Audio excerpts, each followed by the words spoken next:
All right, good morning and welcome to today's webinar. My name is Dennis Walsh. I'm a volunteer with SCORE and I wanted to cover just a few introductory items before things go over to the facilitator for today, Matt Stevens. You see listed on this slide the organizations that provide assistance to us in presenting this webinar. We are supported by the Cape Cod Chamber of Commerce and the various Chamber of Commerces located on the Cape and the islands, as well as by the Community Development Partnership located in Eastham. As always, we are grateful to all those organizations for their ongoing support of our educational programs. For those of you who are not familiar with SCORE, we are a fully volunteer nonprofit organization and a resource partner of the U.S. Small Business Administration. SCORE's mission is to foster vibrant small business communities through mentoring and education. SCORE has been doing this work since its founding in 1964 through educational opportunities like this webinar, as well as for providing mentoring to people who are in business or thinking about starting a business. We benefit from having more than 50 volunteer mentors and subject matter experts serving in our chapter here on the Cape and the islands, people who have a broad array of different career experiences and expertise. So if you would like to avail yourself of these mentoring services, all of which come at no cost and are completely confidential, you can call the SCORE office at 508-775-4884 or go to our online to seek an appointment at our web address shown here. Click Find a Mentor tab to get started. I also know that many of you on the webinar today come from other SCORE chapters in our district, a district that covers all of Massachusetts and Rhode Island. Mentoring and subject matter experts in each of these chapters are ready to provide mentoring assistance to you as well. Their website access is listed here, and it will be posted later in the chat function. You see on the slide a reference to Coastal Community Capital, a lending organization based here on the Cape that is licensed to do business throughout Massachusetts. We here at the Cape and Island chapter of SCORE frequently work together with Coastal, helping their clients to develop their business plans further and helping our clients to better understand the scope of finance alternatives that may be available to them. Last preliminary, today's procedures. All participants other than our facilitator have been muted. We ask that you enter any questions or comments that you might have into the Q&A feature using the button that you should see at the bottom of your screen. Please do not enter into the chat. It's just easier for us to track one feature.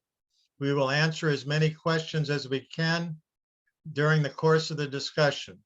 Be aware that the webinar is being recorded. We will send this link to the recording and other material to all who are registered for today's session once the recording is available. And we will launch a poll near the end of the webinar. We would appreciate you responding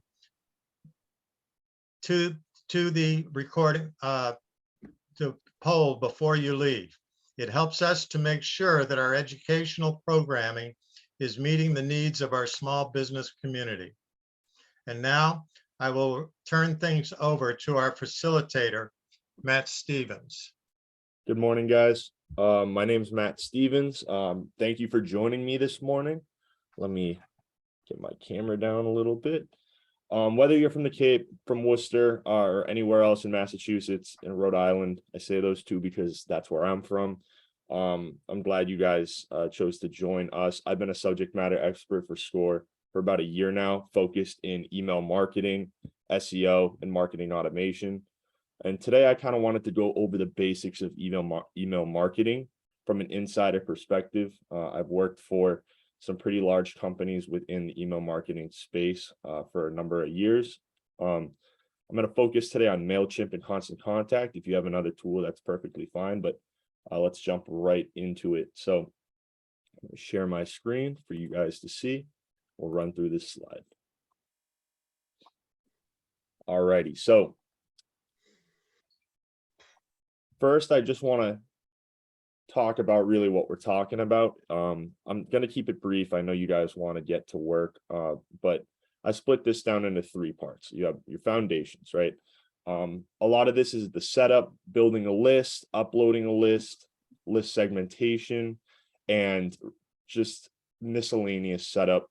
This is really important, obviously, to start your tool and get the most out of it.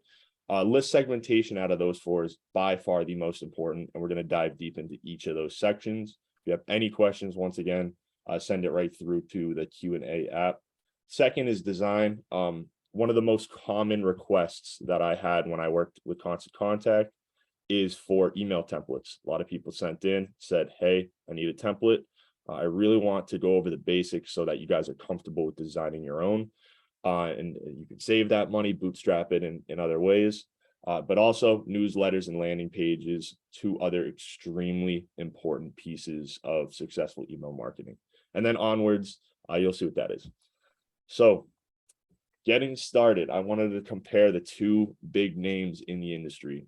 Within the industry, you have HubSpot, you have Aweber, you have Drip, you have Klaviyo, you have Sendinblue. There's a campaign pilot, whatever you use, it really doesn't matter. These are what are known as all-in-one marketing tools nowadays. But the 2 biggest and most prominent within currently the market, it's ever changing, are MailChimp and Constant Contact. And both are moving fast, they're growing, they're changing. We've seen some pretty significant changes since I made this PowerPoint.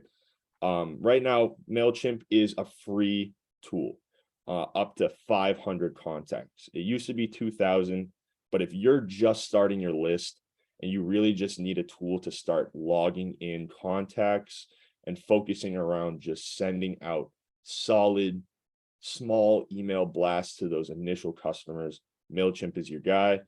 Better design and automations, and it specializes specifically in bootstrapping startups and e-commerce companies, primarily because of those automations.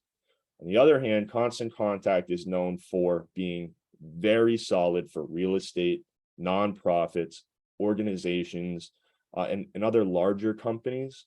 Once again, it's an all-in-one, which means that it has not only the email marketing tool, but a CRM, marketing automation, a website builder. Both of them have that, landing pages and the like.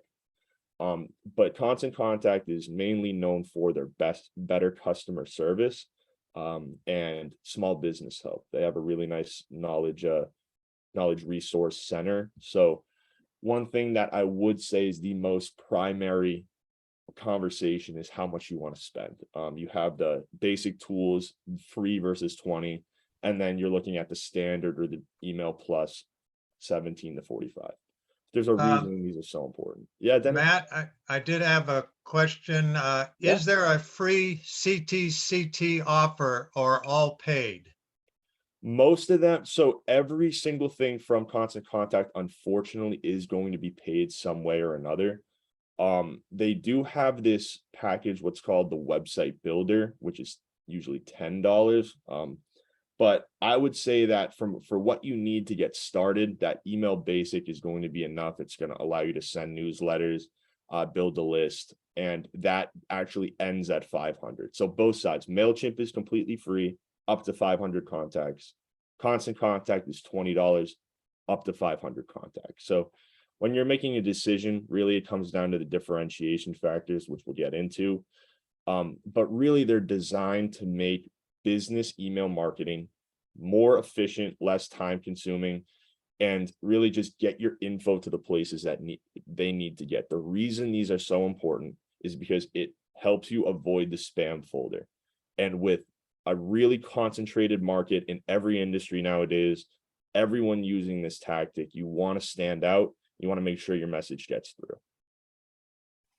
So when you're building your list, there's a few ways to do that. You have website sign up forms, which you can see on basically any website you go to. Those are those contact us forms. You have social signups, which are a little limited based on platform. LinkedIn has a really good one. Facebook has a really good one. But Instagram, TikTok, and a lot of new age social media aren't really going to do that unless you put what's called a landing page. And a landing page is just a standalone website. It's where a lot of you have probably put your events and a place to sign up for events, gather some early information. So you can send over some information through a welcome email just to kind of go over the agenda. It has a lot of usage. It's one of the most versatile tools on the entire platform. And then you have the classic manual imports. This is the most common that I saw when I was working for Constant Contact and running my own agency. A lot of people just have a comma separated values Excel sheet or some type of document that they load right into it. And there's a specific way you want to do that to save you some time and get the most out of your list. So if you already have a list, and I will say right now, if you have an opportunity in the future to purchase a list, I would strongly recommend not doing that. And I'll tell you why.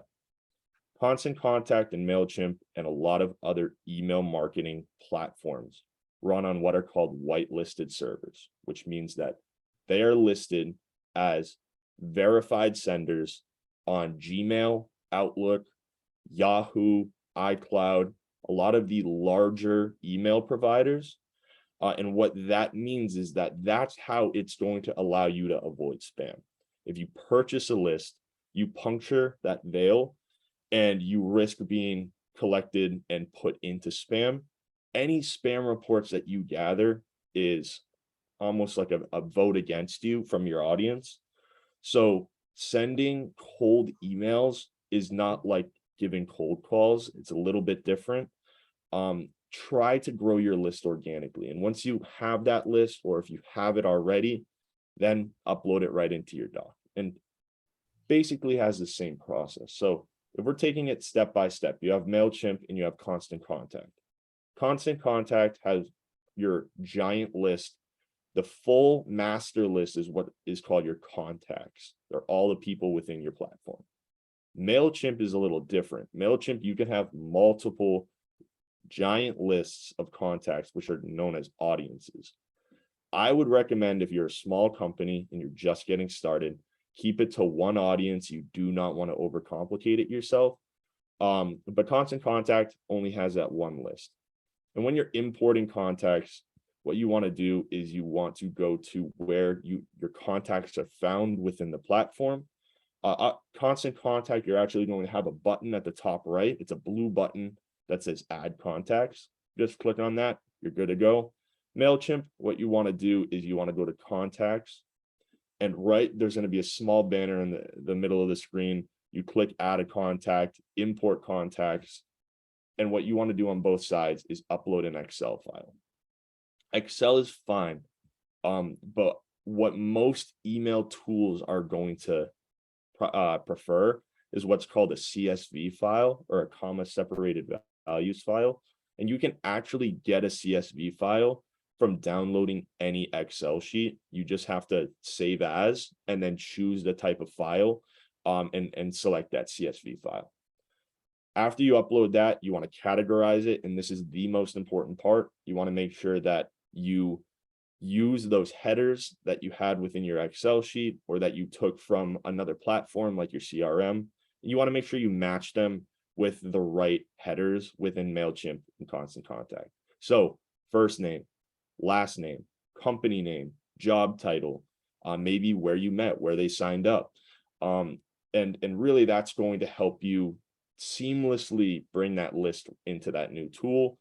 But then the next step is what's called list segmentation. What is this list? Where are you bringing it from? What are the specifics that make this list different than other contacts? Maybe this is an event list. You just had an event, or you went to a conference, you collected a decent amount of names and you want to add them to your system.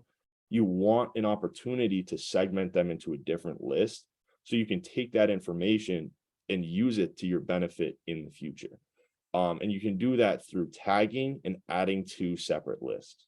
I'd primarily focus on tagging because that's going to be a little bit more specific.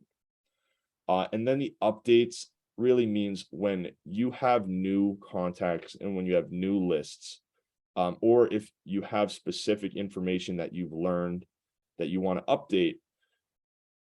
MailChimp is great because what it's going to allow you to do is program automations to do it. And that's something I unfortunately can't get into today. But it's a lot easier to do than Constant Contact, because at Constant Contact, you have to take that list and export it into an Excel document and repeat the entire process. So that's definitely a huge time saver for MailChimp. And I would strongly recommend, if you're trying to manage your list, which is one of the main priorities, look into MailChimp and look into similar companies like that. So let me move this. I can't really see my screen here. There we go. So the next step is building what are called customer personas. And customer personas, like we just mentioned about that list segmentation, is building almost like a digital persona within your CRM about what each customer is interested in, where they came from, and adding a bunch of different facts and new information that you gathered from them. And you can do this through a lot of different ways. But when you gather when you get promotional emails in your inbox, most people obviously do not like them. But let me open it up. What is the number one thing that you are either make you distrust a sender or really get frustrated when it comes to promotional emails, newsletters, and email marketing? What's the number one thing that you do not like to see? One response, too many emails. Too many emails, yes. I'm waiting for one more, and then we'll jump ahead. If not, no worries. Don't have time to read. Yes, I have another great one. So, all of these issues come up a whole lot, and one of the things that really helps email marketing professionals like me and startups that are successfully managing an email marketing program or a platform is utilizing these customer personas to send less emails and send emails that are actually going to speak to the person that's reading them. So you make time to read them rather than saying, oh, this is just another one of these. I don't want to look at that. So right here, do you read them? Do you have some that you read, and why? Because they provide value to you. They provide value not to an audience as is within that company's Constant Contact or MailChimp. They provide value not to the group, but to the individual. And that's why personas are so important, because what you're doing is you're creating an individual within your CRM or within your email marketing platform. So you know that person better, you know the interests that they've shown in the past, and you can send them value. And when sending any email, what you want to do is you want to focus on three things. You want to provide value. That's the number one most important thing. You want to make sure that someone is taking something away from the email. Number two is you want to gather new information, because the cycle continues. You provide value, you gather information, you provide value, you gather information. The last one is next step or call to action. This is basically saying that you want to take whoever's reading this, whoever's engaged, and you need to send them elsewhere. You need to get them somewhere. Emails are only good if you're actively asking for an action from the people that are engaging with it. People are going to click, absolutely. People are going to open. But are they clicking the stuff that you want them to click in order to have that effect or meet that goal that you initially set out when you built this campaign? So you provide value, you gather new information, and you send them elsewhere. Rinse, repeat. You want to focus on those three things.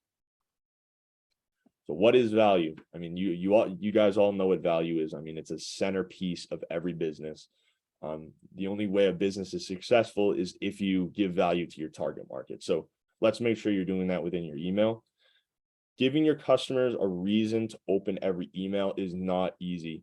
It takes time. It's a long process, and it's something that you have to commit to, but eventually it has an extreme upside.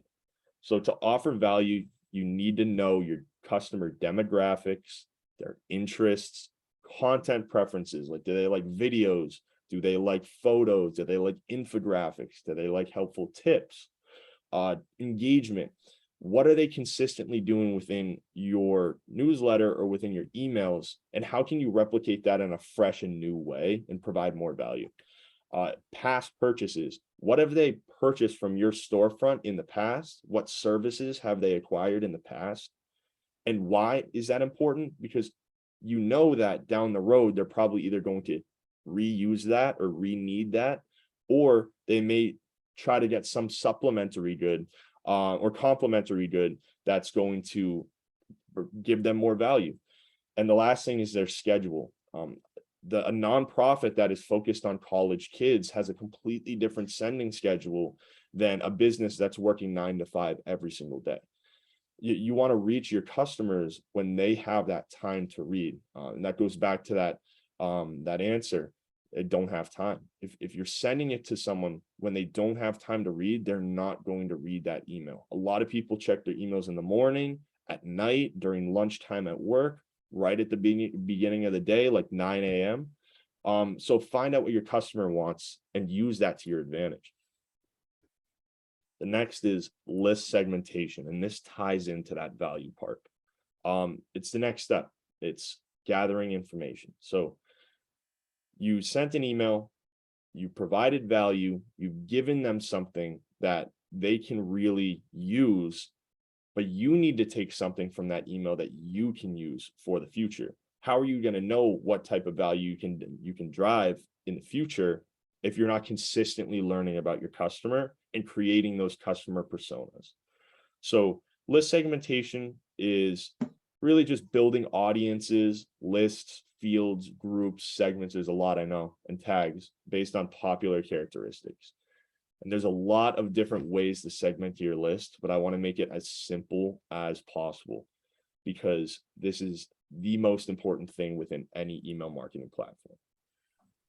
So your surface level identifiers, these are your be all end all largest groups. You have your lists and you have your audiences. Audiences specifically, I would recommend keeping one. An audience would be, say for instance, you might own 3 franchises, right? Or 3 stores.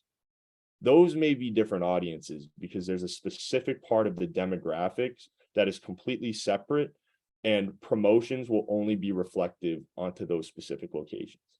Whereas if you're just running one online business, you may want one audience because you're selling specific products and services that do not really vary. And we can actually segment based on some smaller, more individual aspects. So keep audiences one. Within constant contact, though, you're really limited in how you can segment. You have your contact list, which what we talked about earlier, the larger list, but then you have your smaller lists, or your lists. They're called lists. And then underneath that, you have your segments, and then you have your tags.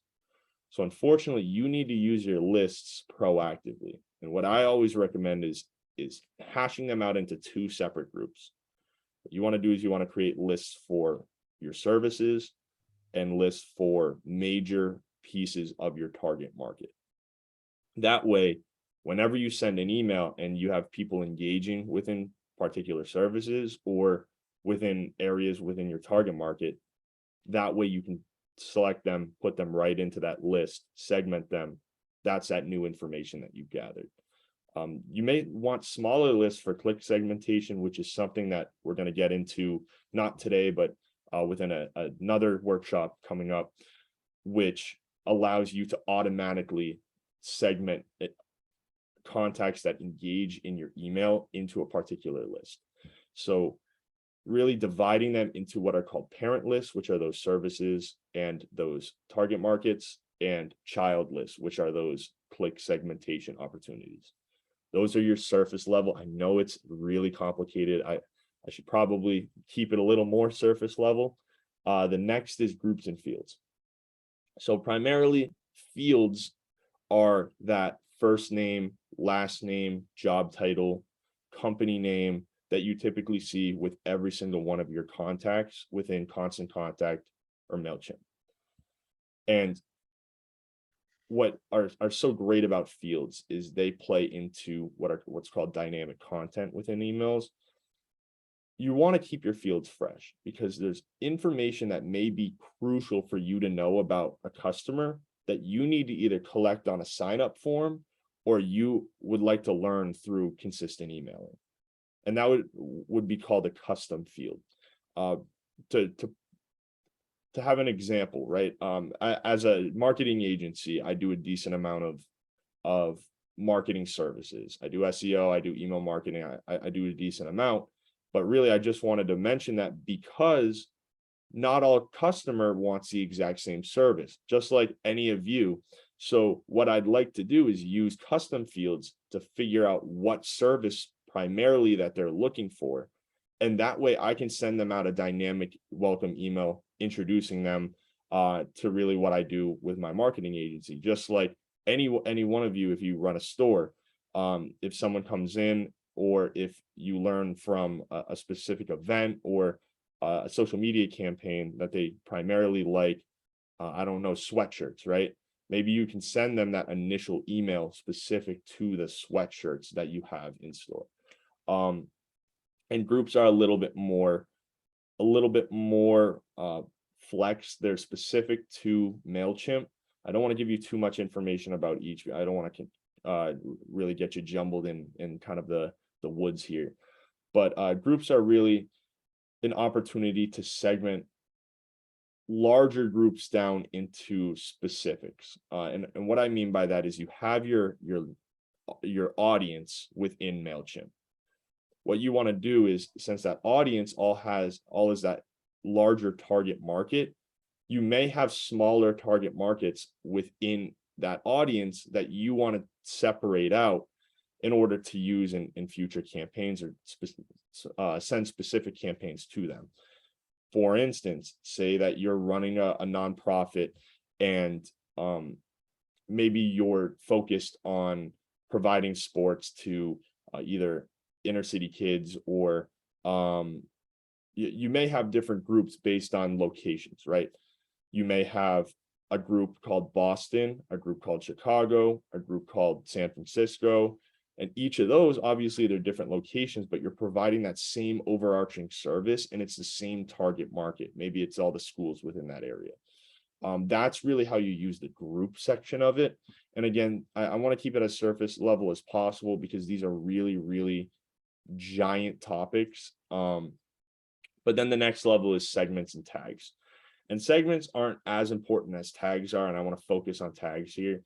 Tags are specific pieces of information that you learn from sending out emails, and they are persona defining keywords. So for instance, someone within your audience may be in the your full audience within that nonprofit we were just talking about. Maybe they're in the Boston group, but maybe they're interested in basketball. Maybe they're interested in after school programs. Maybe they're interested in taking the bus or riding their bike to the field or to the court. Those interests are really going to play in the future once you can recycle them and reuse them into those campaigns. Because maybe now that you know most of them like basketball, now you want to provide more basketball services there, or maybe you want to send a promotional email to get them to a local sports shop and purchase some more gear. So there's a lot of ways that you can kind of take those persona defining keywords and use them to really highlight the strengths that you've learned in the past and show customers primarily that you're listening to them. That's the most important thing. If people know that you're listening to them and you're using that information, again, it's really going to help you in the long run. And there's a few ways to segment within that structure. You have manual tagging, which is just going through your list, clicking on specific contacts, going in and adding the tag. Takes forever. It's a very long process. You also have landing pages, which allow people to tag themselves. One of my clients is actually a hair salon, and one of the things that I help them set up is a QR code that people can scan on their way out and segment themselves. Hey, I have brown hair. I come in and I get a coloring once a month, whatever it may be. But that way, people are, even though they really don't know it, they're helping you get a better understanding of their needs so that you can provide more value in the future. So maybe down the road, if someone says that they like hair coloring, you can send them an email saying, hey, here's 20% off a hair coloring for Valentine's Day or for Christmas. And that's really how to use the landing pages for that. You also have that click segmentation and the automations part that we talked about. Click segmentation is primarily for just getting those tags and set within Constant Contact. You're segmenting them into lists, but really what you want to do is those little engagements, you should be tagging them. They clicked on a podcast. They clicked on the sweatshirt that I had in the email. And that's really how you're going to get the most out of that. But then you also have integrations and action blocks. Those are two completely different subjects that we're not going to be able to get to today. Integrations like Shopify or your website can actually dictate what people are doing. Say that, for instance, if you have MailChimp and you have the Shopify integration, if someone purchased something, you actually can know exactly what they purchased. So you don't promote that product again, and you can send different products to upsell. So if they purchased a new pair of shoes, maybe you have some socks that you want to send to them and say, hey, these are 3 of our best options for socks, specifically with this running shoe. Maybe it'll work for you. Same thing with the websites. Action blocks are like surveys, polls, and RSVPs. And these, like they say, promote action. They allow the people that are reading your email to go in, answer these questions, these surveys, polls. And that's actually giving them some information that they can use in the future to deliver value. But more importantly, it's allowing you to get engaged with their email so that they get that you feel engaged and you know what's coming the next email. So polls like what's your favorite holiday coming into the holiday season. Now they know your favorite holiday and they can kind of use that in order to drive some value your way, but also it allows you to feel like you've engaged and you're more than just a reader and opener, someone who's going to click buttons. So there's a lot of different uses to all of those things, but unfortunately we can't really dive as deep as I'd like to. But within design, I really want to focus on making it look nice, obviously. But like I said in the very beginning, most common thing that I've seen people use marketing softwares for is templates, and that's perfectly fine. But these platforms are built to make everything easier, and a lot of times people may get limited by their tunnel vision for templates. I mean, when I first started using one, I just jumped on there to build a newsletter template. And looking back now, understanding the full capabilities of these platforms, there's so much more. So don't get bogged down in the design aspect. Really focus on getting the functionality through and through. So I wanted to send that out to the Q&A. Why do you guys think that most people are looking for templates? What's so important about templates to a lot of small businesses right now?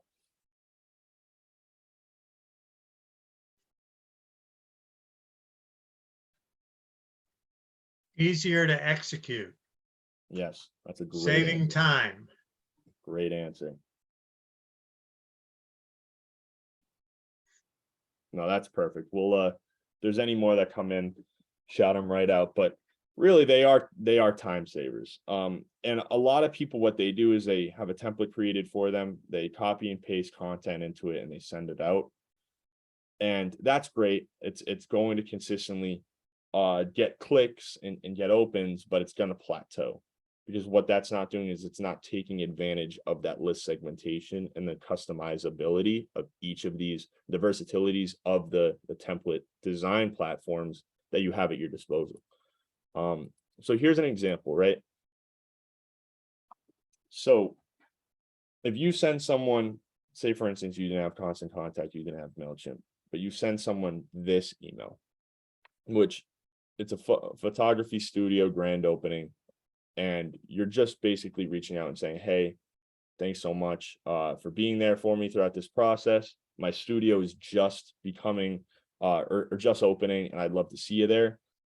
It's definitely going to be great. You put a lot of time into it, but unfortunately, some of the stuff may get lost just based on the whitelisted servers. You're not going to have whitelisted servers. You could get spam reports. You could get just listed into spam. You could end up in the promotions folder, the updates folder.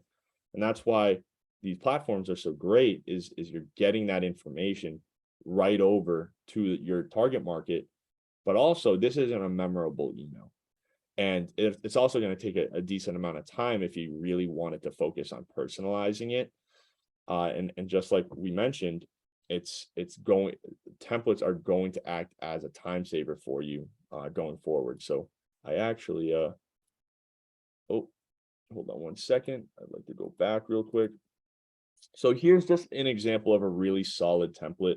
You don't need anything this fancy, but really when I look at this template, as someone who's seen, unfortunately, a zillion templates in my life, the main thing that really stands out to me here is the branding is really secure. It's kind of shows what, quote unquote, I don't know what bad behavior is. I wish I did, but it shows what they're about. It's loud, it's attention grabbing, and it gives people an opportunity to engage, because it's going to act on those clickbaity headlines. And I'm not a huge fan of those. Make your headlines whatever they want, but it's asking you to say, hey, like, look into this, see what's going on with these articles.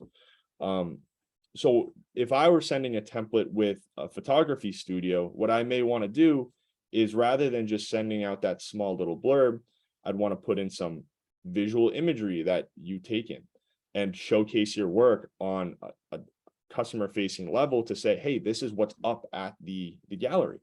But even more than that, maybe put a poll in and say, I'd really like to hear about what was your favorite process of the photography session that we did, maybe the photo shoot.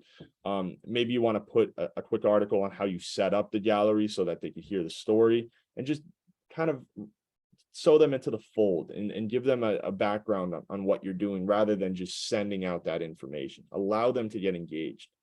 And that's why templates are so effective, is you're giving people opportunities to click through, rather than just giving them a white space, black text, and calling it a day.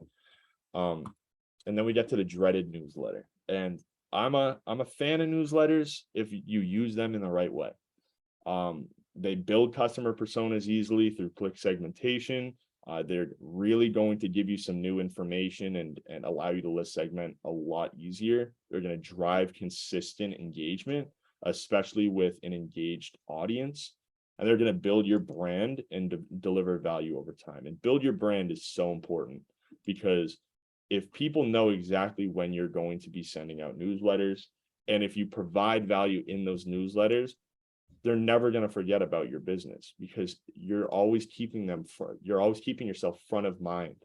When people see your newsletters and they're engaging enough that where they want to open them, you're always going to have those customers right next to you, so that if the time comes, and sales is all about timing, where they really want to jump in and purchase a new product, hire your services again, or even just come by the shop and see what you have to offer, a newsletter is a really good way to stay right there. Cons, they're time consuming. They're really tough to put together. I used to waste away and build newsletter after newsletter on a daily basis. I'm not a designer, but back in the day, it was a really time consuming process. But with these tools now, it speeds it up a little bit. Spam folder is another huge drawback. But again, that's kind of equaled out with a lot of these platforms. And then the customer frustration, the stuff we heard earlier, too many emails, not enough time. Those cons, all of those can be negated with the tools that you have in front of you with MailChimp, Constant Contact, and any other email platform. But only if you take the time to build customer personas and send them emails they want to see. So when you're building your newsletter, and from hundreds of newsletters built in the past, these are my recommendations. Stick to 3 sections, 3 pieces of content. Do what's the most engaging right at the top, because just like any newspaper, any newsletter, any book, some people may start the book, but not many people finish the book. You want to make sure that you keep your really strong, engaging content right at the top, the stuff that the place you want them to go. That's what's called your primary call to action. So you have your piece of content, your top section, your primary call to action. That's driving them the place you want to go. And then you want to do your secondary content and your secondary call to action, and then your tertiary content in your tertiary call to action. Definitely add a photo or 2. If you're really into videos, every single one of these platforms has video opportunities. So feel free to throw those into your email. One thing I would say is that there's some inboxes that will actually not load the photos and the videos, and it may lead to weird formatting.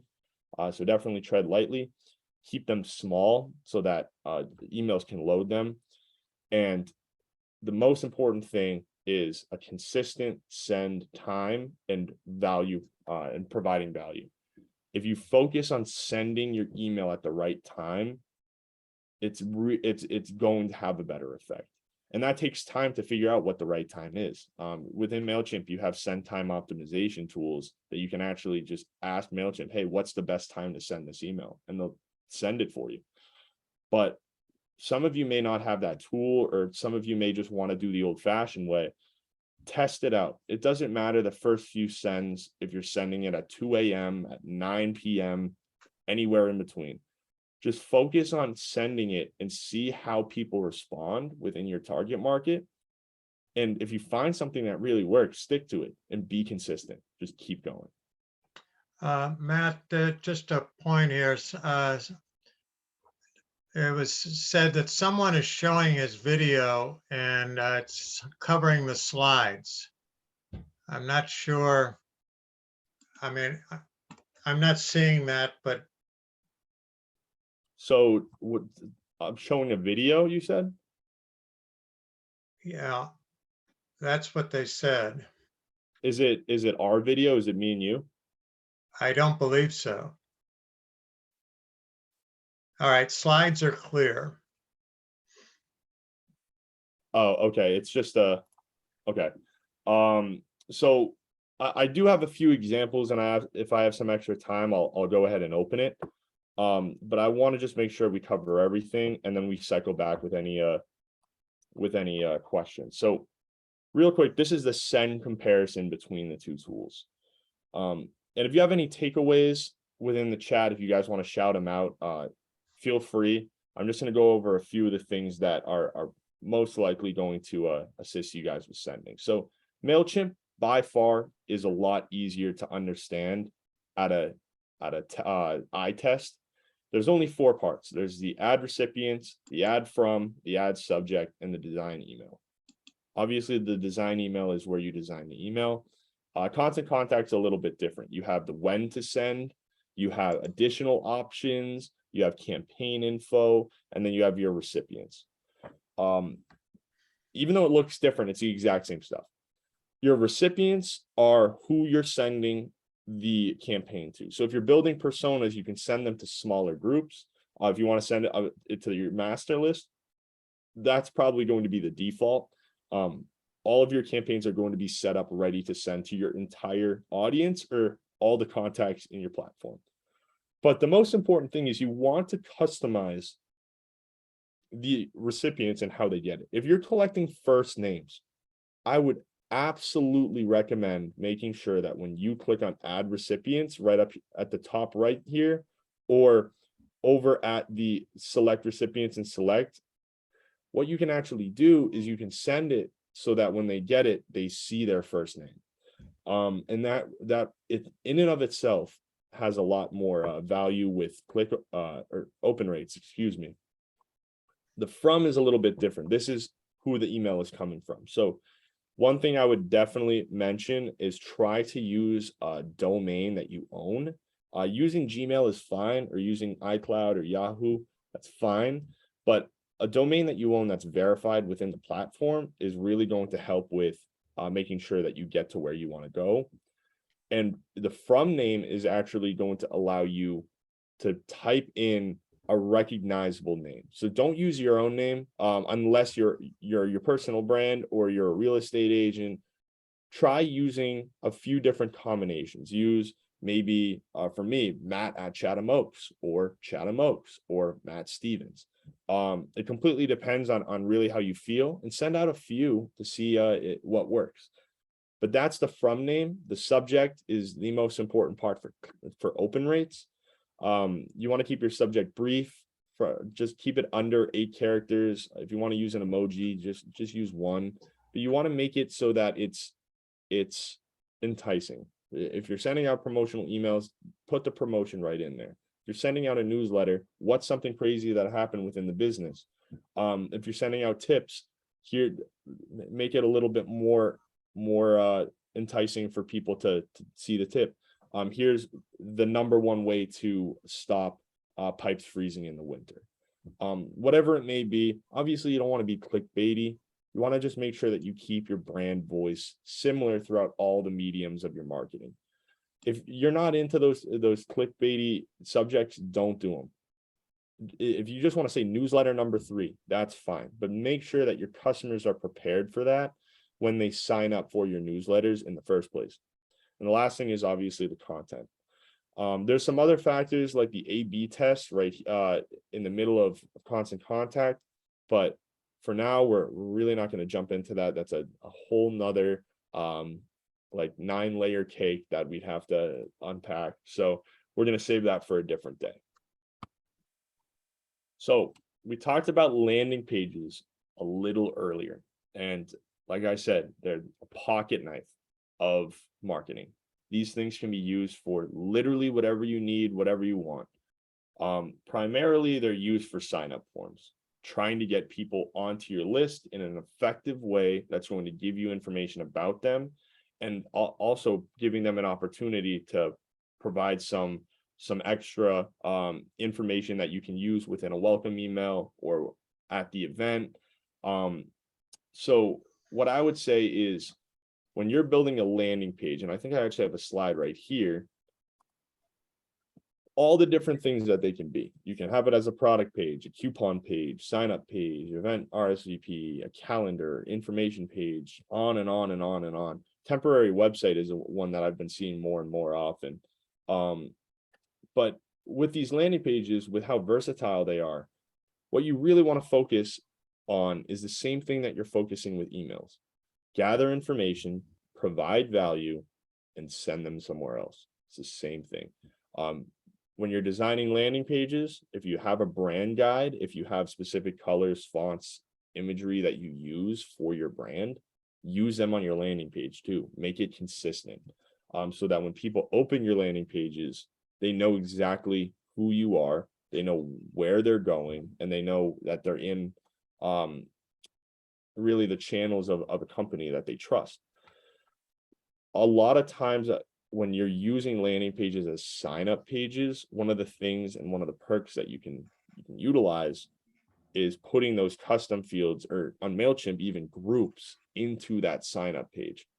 And that's going to allow you to gather more information that you can use in the future. So if you're trying to figure out what location, and say you're talking to school districts and you just want to know what particular district that this particular school is in, you can actually collect that, log it into either a group, or you can log it into a custom field. And that way you can use that in the future. Again, I really wish I could jump into custom fields, but I don't know if I'm going to have enough time. I want to make sure I leave some time for questions. Here's some cool examples of landing pages, and I'll open one of these at the very end. I really like the curiosity one, but 3 things that I really just want to make sure I get across. Number 1, the most important, always learn more about your customers and use it to create your content. If you're not consistently learning with your emails, you are going to stagnate. You're going to get to a point where your emails, where it's very, very hard to get engagement, and you're going to have to start all over. As soon as you set up your account, what you need to start thinking about is, what are the important information that I need to know about each of my customers to give them solid value and to make them recurrent customers and even loyal customers in the future. It's so important. Take full advantage of that consistent newsletter we talked about. Stay right next to those customers. Keep your company top of mind within their head, and make sure that they're interested, that they're consistently opening your email. If they're not, try something different, pivot. It's really important to do that as well, just to make sure that you're generating the engagement that you're paying for with these platforms. And then the last thing, use all the tools at your disposal. These platforms are designed specifically to lighten the load. I would absolutely recommend, if you learn anything from this workshop, fantastic. I'm so glad. If you still want to know a little bit more, you have a lot of different opportunities within SCORE to learn a lot more about these pieces and subject matter experts, but also just on the dashboard of these tools. MailChimp has an entire knowledge guide that they can walk you through the different aspects. Same thing with Constant Contact. Learn these tools inside and out. And since they're all-in-one tools, they can help you run the entirety of your business. They can take out hours of your time. Just make sure you commit to it and you start learning about it. But thank you guys so much for chilling with me this morning. I'm really I'm glad Dennis had me, and once again, I'm really glad to be a part of SCORE. But I'll open it to any questions if anyone has any. And if not, no worries. I'll shoot it back to one of those examples and we'll unpack one of them.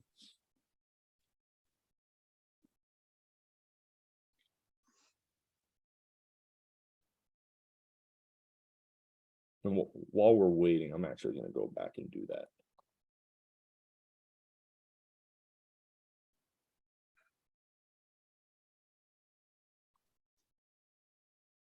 You guys see this? Yes. Awesome. So this is there was a question regarding, is this recording of this webinar going to be available? And it is. It will be sent out to all participants, the full webinar. Awesome. So here's just one example of a landing page. I mean, this is a home page. This used to be a landing page, so I think they may have done a redirect, but it has the exact same aspects of what the landing page was. So Zillow, as you probably all know, is a real estate company. And really what they want to do with this landing page is they want to know a little bit more about you, right? Buy a home, sell a home, rent a home. Right there, those 3 call to actions are teaching them all they need to know about you and helping you find value within a future property or with what you're really trying to find. Free trial example, Shopify. Sell online with Shopify, trusted by millions of businesses. Same thing. This is a landing page for a free trial of Shopify, and they're focusing mainly on trustworthiness and authority. They got all these businesses that have started within Shopify, and they have the testimonials, FAQ, and they're giving you all you need to know to really type in your email address, gather that so that they can send you a welcome email, welcoming you to Shopify and sending you around. And then one other thing. Oh, we'll go back to the newsletter. So this is what's called the direct to consumer newsletter. I don't know if I'm going to be able to show one. It's a tool that I use on a weekly basis. It's actually a direct to consumer. There's one called Morning Brew. It's just an example, but this is really how you be engaging within your content. You focus on providing value. This is something as a marketer that I refer to every single week to find out what trends are going on and how to use the tools that I use. But what they focus on is they focus on delivering information that is important to what I'm doing as a person and as a marketer.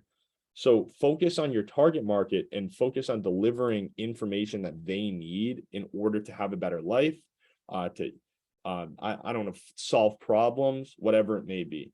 That's just an example. But yeah, that's one of my favorite newsletters. And even as a marketer who I see a bunch of newsletters per week, still one that I consistently open on a weekly basis. But yeah, I think that'll do it. Any more questions, Dennis? Not at this time. I Awesome. just, again, want to reiterate that we will send the link to the recording and other material to all who registered for today's session once the recording is available. Mhm. We have launched that poll and we'd appreciate if you'd participate in it.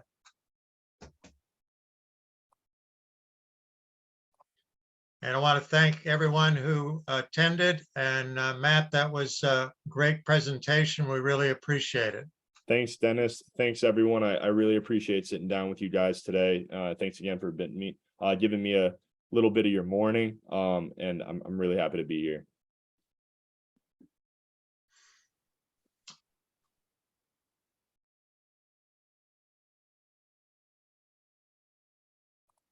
All righty. Thanks very much for attending. We appreciate it. Take care, guys.